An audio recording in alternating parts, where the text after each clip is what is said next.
কয়লা দুর্নীতি মামলার এই মামলায় 10ই জুলাই পর্যন্ত অভিষেক বন্দ্যোপাধ্যায়কে দিল্লিতে তলব করতে পারবে না ইডি। স্থগিতাদেশ সুপ্রিম কোর্টের, অর্থাৎ লোকসভা ভোটের সময় অভিষেককে দিল্লিতে ডাকতে পারবে না কেন্দ্রীয় এজেন্সি ইডি।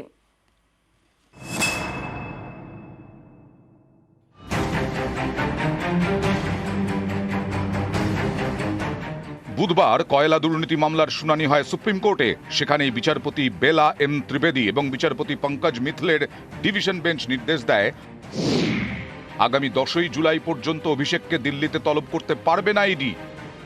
এদিন অভিষেকের আইনজীবী কপিল সিব্বল সওয়াল করতে গিয়ে বলেন, ইডির তদন্তে বারবার সহযোগিতা করেছেন অভিষেক বন্দ্যোপাধ্যায়, জিজ্ঞাসাবাদের মুখোমুখিও হয়েছেন। এবারের লোকসভা ভোটে ডায়মন্ড হারবার লোকসভা কেন্দ্র থেকে লড়ছেন অভিষেক। আগামী 1 জুন ডায়মন্ড হারবারে ভোট। লোকসভা ভোট চলাকালীন ইডি যেন অভিষেককে দিল্লিতে তলব না করে, এই আর্জি মেনে অভিষেক বন্দ্যোপাধ্যায়কে দিল্লিতে ইডির তলবে স্থগিতাদেশ দেয় সুপ্রিম কোর্ট। 2021-এ কয়লা দুর্নীতি মামলার তদন্ত শুরু করে ইডি।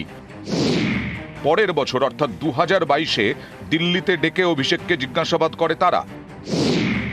2023-এ অভিষেকের স্ত্রীকে কলকাতায় জিজ্ঞাসাবাদ করা হয়। এদিন শুনানি চলার সময় শীর্ষ আদালত বলে, এতদিন যদি দুজনকে ডাকা না হয়ে থাকে তাহলে আরো 2 মাস তাদের ডাকবেন না।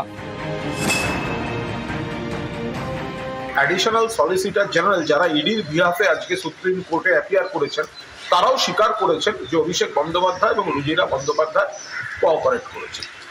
ফলে সুপ্রিম কোর্টের অবজারভেশনে যে এতে তাড়াহুড়োর আর কোনো কারণ নেই। আর এখন উনি তো ইলেকশনের কাজেও ব্যস্ত থাকবেন মাননীয় সাংসদ।